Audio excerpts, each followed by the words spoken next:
So good afternoon to all, welcome back to our channel. Students बार बार बोल रहे थे मैम नेक्स्ट लेक्चर दे दो, नेक्स्ट लेक्चर दे दो, तो आज आपके लिए नर्सिंग रिसर्च का नेक्स्ट लेक्चर लेके आए हैं। तो हम लोगों ने हाइपोथेसिस तक प्रीवियस क्लासेस में स्टडी कर लिया था, वेरिएबल्स देख लिए। अब हम देखते हैं अजम्पशंस। ये अजम्पशंस क्या होती हैं? देखो जैसे फिगर में दे रखा है अजम्पशन, दोनों साइड पे पर्सन है, एक के लिए वो 9 है और एक के लिए वो 6 है। अजम्पशन होती है जो हम बिलीव करते हैं क्या सच है, वेदर उसका कोई साइंटिफिक लॉजिक साइंटिफिक रीजन है या नहीं, बट वो हमारी फीलिंग होती है कि ये ट्रू है, हम ऐसा बिलीव करते हैं, ये अजम्पशन होती है।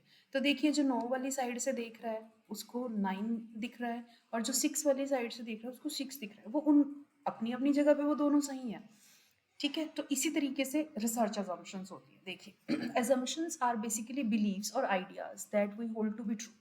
वो बिलीव्स और आइडियाज जिनको हम मानते हैं कि ये सही है, ये सच है। जरूरी नहीं है उनके लिए एविडेंसेस प्रूव हो, लिटिल और नो एविडेंसेस और आर नॉट स्टैटिस्टिकली टेस्टेड। ये ध्यान रखना है कि स्टैटिस्टिकली वो चीज़ें टेस्ट नहीं हो सकती। नेक्स्ट डेफिनेशन, तो जो भी आपको इजी लगे आप डेफिनेशन देख सकते हैं। assumptions are statements that are taken for granted or are considered true even though they have not been scientifically tested। मतलब वो सारी चीज़ें जिनका हमारे पास साइंटिफिकली कोई भी प्रूफ नहीं होता है, बस हम विश्वास करते हैं कि वो सही होती हैं, वो सच होती हैं। अब रिसर्च एरिया में अजम्पशंस देखिए क्या क्या होती हैं। तो जब भी हमें टॉपिक सिलेक्ट करना होता है ना, रिसर्च प्रॉब्लम या हमारा जो टॉपिक है हमें वो सिलेक्ट करना है, तो उसमें हमारे रिसर्च अजम्पशंस, हमारे आइडियाज़, हमारे बिलीव्स जो हैं हम उनको फोकस करते हैं।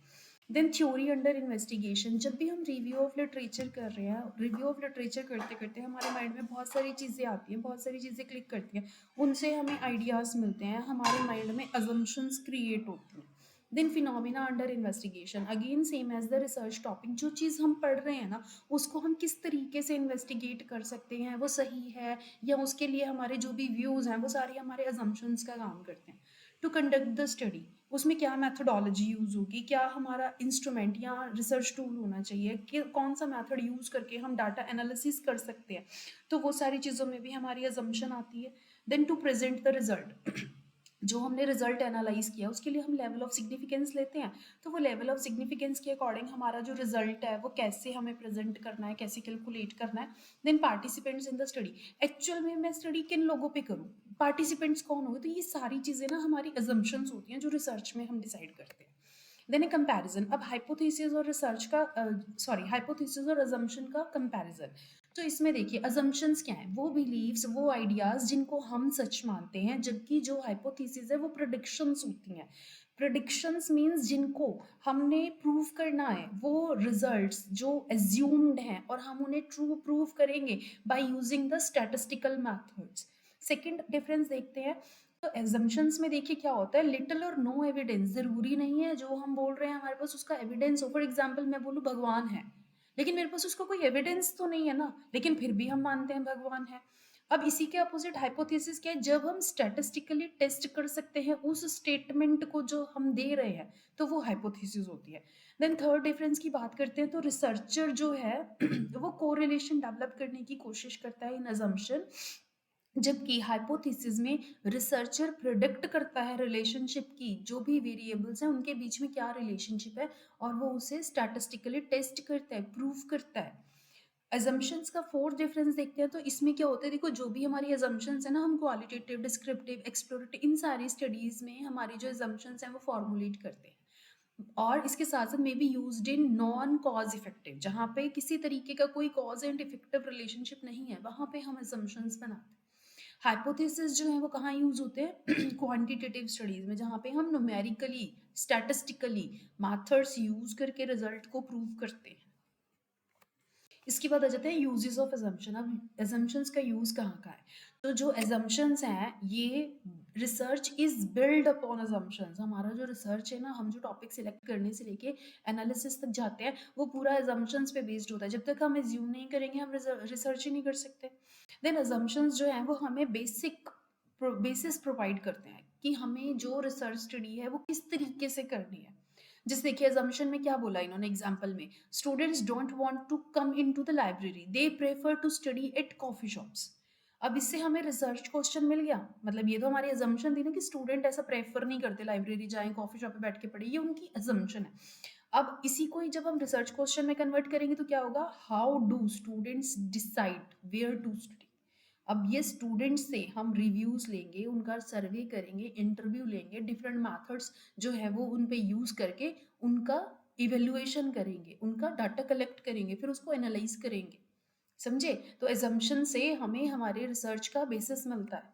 देन अजम्पशंस जो है listed in the research paper, जिससे कि हमारे good source of research topics identify होने में हेल्प मिलती है। टेस्टेड अजम्पशंस जो होती है ना, जैसे मैंने बोला लिटल एविडेंसेस, तो जो टेस्टेड अजम्पशंस होती है ना, वो हमारी नॉलेज को एनहांस करने के लिए, प्रोफेशनल नॉलेज को एक्सपैंड करने के लिए यूज होती है। फिर आ जाते हैं टाइप्स ऑफ अजम्पशन। तो टाइप्स में बहुत सारे टाइप्स हैं, लाइक यूनिवर्सल है, अजम्पशंस बेस्ड ऑन थ्योरीज है, अजम्पशंस नीड टू कंडक्ट और रिसर्च, वेरेंटेड अजम्पशन, अनवेरेंटेड अजम्पशंस। तो अब हम एक एक करके इनको पढ़ते हैं। देखिए यूनिवर्सल अजम्पशन, नाम में ही आ गया यूनिवर्सल। इनको ना हम डिस्क्रिप्टिव अजम्पशंस भी बोलते हैं। ये बहुत ही मतलब इंटरेस्टिंग अजम्पशंस होती है। देखो, belief that are assumed to be true by a large part of the society. Most of the population, most of the society, most of the universe जिन चीज़ों को बिलीव करता है कि ये ट्रू है, वो हमारी असम्पशन, यूनिवर्सल असम्पशन है। But testing such assumption is not always possible. Example की बात करो, देखो इतना इंटरेस्टिंग एग्जाम्पल है, there is a supernatural power that governs this universe, हम सब मानते हैं। बट क्या हमारे पास कोई ऐसा टेस्ट या कोई ऐसा मेथड है जिससे हम ये प्रूव कर सके? वो सिर्फ हमारा बिलीव है, हम ऐसा मानते हैं। Next is assumptions based on theories. वो assumptions जो थ्योरीज पे बेस्ड होती है, ठीक है। जैसे कि हमने बहुत सारी थ्योरीज पढ़ी है ना नर्सिंग में, रॉय अडॉप्टेशन मॉडल है या हेल्थ बिलीफ मॉडल, बहुत सारी थ्योरीज पढ़ी हैं। तो जब हमारी रिसर्च स्टडीज उन थ्योरीज पे बेस्ड होती हैं, उन थ्योरीज को एज्यूम करके चलती हैं कि ये पर्टिकुलर थ्योरी मेरे रिसर्च में यूज हो सकती है, उसका एक पार्ट बन सकती है, या इस थ्योरी के बेसिस पे मैं मेरी रिसर्च कंप्लीट कर सकता हूँ या सकती हूँ, तो वो होती हैं assumptions based on the theories. Next is perspective assumption. Perspective क्या होता है बच्चे, देखो किसी भी पर्टिकुलर पर्सन का पर्सनल बिलीफ, पर्सनल वैल्यू एक ही पॉइंट को लेके दो अलग अलग एरिया के लोगों के अलग अलग बिलीफ हो सकते हैं, वो प्रिस्क्रिप्टिव अजम्पशंस हैं। फॉर एग्जाम्पल वुमेन राइट, अगर हम बात करें, अगर हम इंडिया और वेस्टर्न कंट्रीज की बात करें, तो अपने इंडिया में वुमेन राइट्स अभी उस लेवल के नहीं हैं जितने वेस्टर्न कंट्रीज में है। तो एक ही इशू ना, वुमेन राइट, चाहे वुमेन यहाँ की हो या फॉरेन की हो, वुमेन तो वुमेन ही है। बात होती है उसकी राइट्स की। तो कुछ एरियाज में कुछ लोगों का वैल्यू और बिलीफ अलग है, जबकि वेस्टर्न एरियाज में लोगों का बिलीफ और वैल्यूज अलग है। फिर आ जाती हैं assumptions needed to conduct a research। वो assumptions, वो कॉमन चीज़ें जो हमारी स्टडी में यूज होंगी, या हम वो assumption और कॉमन सेंस assumptions जो एक पर्टिकुलर स्टडी को कंडक्ट करने के लिए डेवलप की जाती हैं। फॉर एग्जाम्पल देखिए, सेकेंड एग्जाम्पल देखिए, nursing care influences the recovery of patient. ये हमारी assumption है कि अगर पेशेंट को सही नर्सिंग केयर मिलेगी तो उसकी रिकवरी जो है वो इन्फ्लुएंस होगी, इन्फ्लुएंस बाय एनी मीन्स, ठीक है। फिर आ जाती है वेरेंटेड अजम्पशन। वेरेंटेड मतलब हमारे पास कोई ना कोई एविडेंस है उसको सपोर्ट करने के लिए। जैसे हम मार्केट से कोई चीज़ खरीदते हैं, हमें गारंटी वारंटी कार्ड मिलते हैं ना, तो हमारे पास वो प्रूफ होता है कि 1 साल के लिए अगर ये कभी भी खराब हो जाए आप आके चेक कर लो।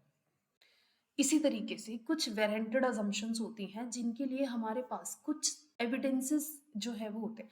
अगर हम रियल लाइफ की बात करें ना, तो ये एग्जांपल बिल्कुल सेट बैठता है। देखो, regular prayers bring success because they boost moral. जब हम रेगुलर प्रेयर्स करते हैं, पॉजिटिविटी रहती है, पॉजिटिव वाइब्स में रहते हैं, हमारा जो प्रेयर की जो भी बाउंड्रीज है वो हमें कहती हैं कि आपने किसी के साथ गलत नहीं करना है, तो ऑटोमेटिकली क्या हुआ, हमारी मोरल वैल्यूज इंक्रीज हुई। जब मोरल वैल्यूज हाई होंगी ऑटोमेटिकली हमें सक्सेस मिलेगा। तो ये होती है वेरेंटेड अजम्पशंस। नेक्स्ट है अनवेरेंटेड, जो कि जस्ट अपोजिट है वेरेंटेड के। अनवेरेंटेड में देखिए क्या है कि इसमें हमारे पास ना कोई भी सपोर्टिव एविडेंस नहीं होता। वो assumptions जिनको प्रूव करने के लिए हमारे पास कुछ भी नहीं है। For example, God exist everywhere in this universe, ठीक है, हम मानते हैं, बट हमारे पास कोई एविडेंस नहीं है, हमारे पास कोई प्रूफ नहीं है इस चीज का।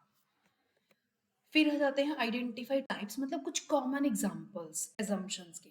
तो जैसे फर्स्ट पॉइंट में देखो, people want to assume control of their own health problems. तो ऐसा हम हमेशा चाहते हैं, जब भी हम बीमार होते हैं हम ये सोचते हैं यार अगली बार से ऐसा नहीं करना है तो मैं हेल्दी रहूंगा।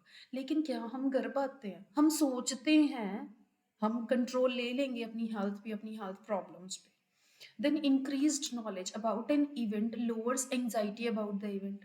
जितनी ज़्यादा हमें किसी चीज़ के बारे में नॉलेज होगी उतनी ज़्यादा हमारी एंजाइटी जो है वो कम होती चली जाएगी। क्या ऐसा होता है? किसी को पता चले यार सडनली तुम्हारे साथ ये हो गया, तो चाहे हमें उसके बारे में पूरा पता है, अच्छा ठीक है ये बीमारी होगी कोई बात नहीं इसका ये इलाज है, लेकिन फिर भी हम as an human being react करते हैं, हमें एंजाइटी आती है। Then all human beings need love. जरूरी नहीं है ना सबको सबको लव केयर की जरूरत हो। Next, patient's adoption to a chronic illness depends on the availability of social support for him or her. तो क्या वो लोगों का क्या जो अकेले होते हैं, क्या वो कभी बीमार नहीं पड़ते? क्या वो कभी उस क्रॉनिक इलनेस को एक्सेप्ट नहीं करते, अडॉप्ट नहीं करते? तो ये सिर्फ हमारी assumptions हैं।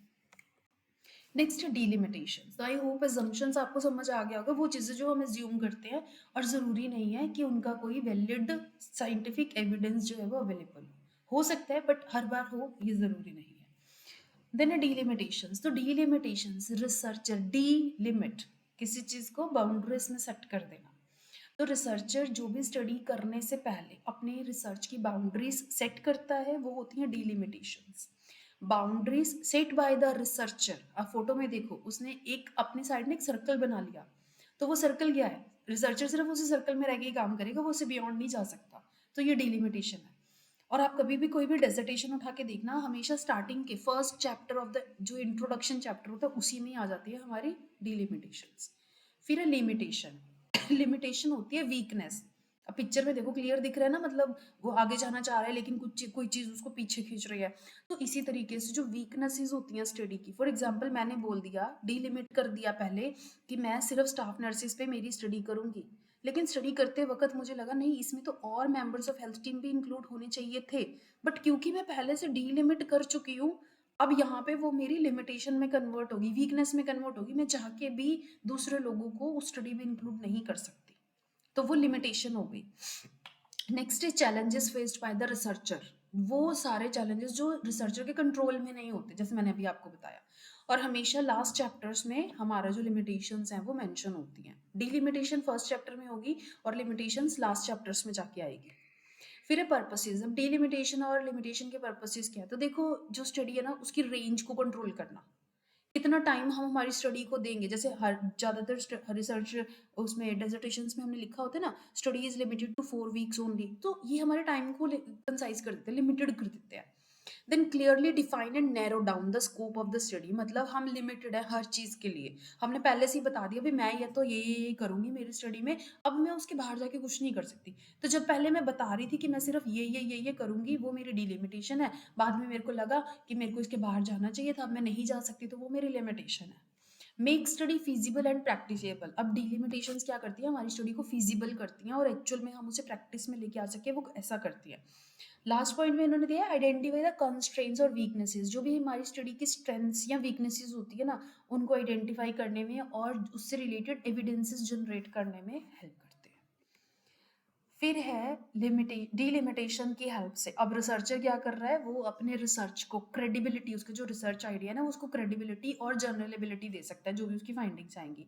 अब इसमें कुछ बाउंड्रीज, जिसमें मैंने आपको स्टार्टिंग में बताया था ना डिलिमिटेशन में बाउंड्रीज सेट कर देते हैं, तो बाउंड्री देखो कि आप कभी भी ना प्रॉब्लम स्टेटमेंट को ध्यान से पढ़ना, उसमें सारी बाउंड्रीज होती हैं। ये जोग्राफिकल लोकेशन हम पहले ही बता देते हैं ना कि मेरी स्टडी यहाँ पे होगी, कौन सी पॉपुलेशन पे होगी, उस पॉपुलेशन की क्या करेक्टरिस्टिक्स होंगी, क्या मैं इंस्ट्रूमेंट यूज करूंगी, मेरी स्टडी का डिजाइन क्या होगा, तो वो सारी चीजें डिलिमिटेशंस में आती हैं।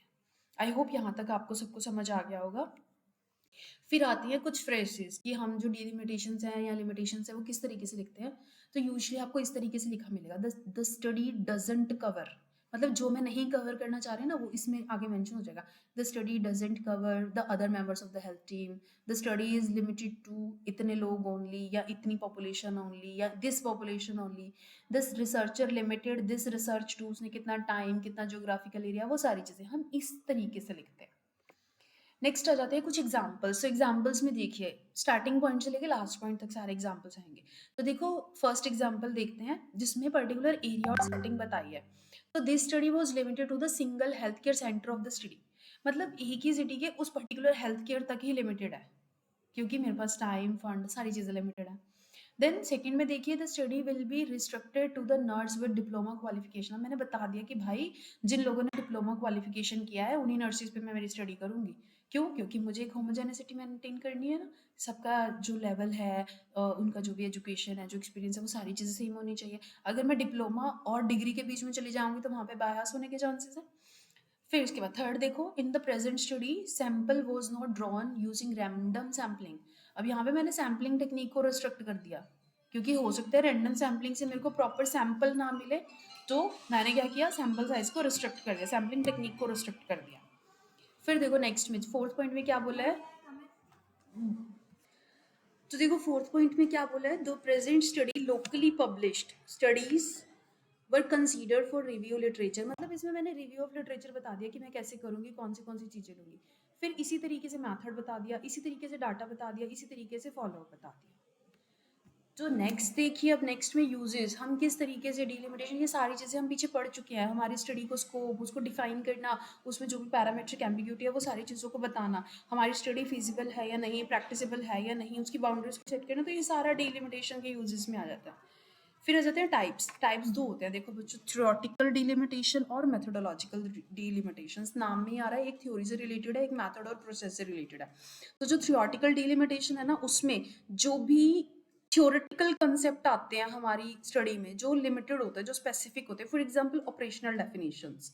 और मेथोडोलॉजी में जो हमारी मेथोडोलॉजिकल फैक्टर्स आते हैं, मतलब क्या प्रोटोकॉल यूज हुआ, कितना वेरिएबल रहा, कहाँ सेटिंग रही, क्या डिजाइन रहा, तो वो सारे मेथोडोलॉजिकल डिलिमिटेशंस आती हैं।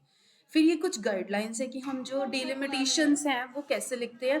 तो इसमें देखिए हम हर एक चीज़ को कंसाइज करके लिखते हैं, रीज़न एक्सप्लेन करते हैं कि क्यों लिया क्यों नहीं लिया, जो भी डिलिमिटेशन है उसको प्रॉपरली मेंशन करते हैं, रीज़न एक्सप्लेन करते हैं जो भी हमारे पैरामीटर्स है उनका, और इसके साथ साथ जो डिलिमिटेशन है वो कैसे हमारी फाइंडिंग और कंक्लूजन को अफेक्ट करे, इस चीज़ को आइडेंटिफाई करते हैं और मैंशन करते हैं। फिर ये डिफरेंसेस हैं। तो डिफरेंसेस आपका असाइनमेंट है कि डिलिमिटेशन, लिमिटेशन और अजम्पशन में क्या डिफरेंस होता है, आप लोग खुद पढ़ेंगे क्योंकि ये सब हम पहले कर चुके हैं। Thank you. आपका कोई भी क्वेश्चन हो कमेंट बॉक्स में दे सकते हैं। Thank you.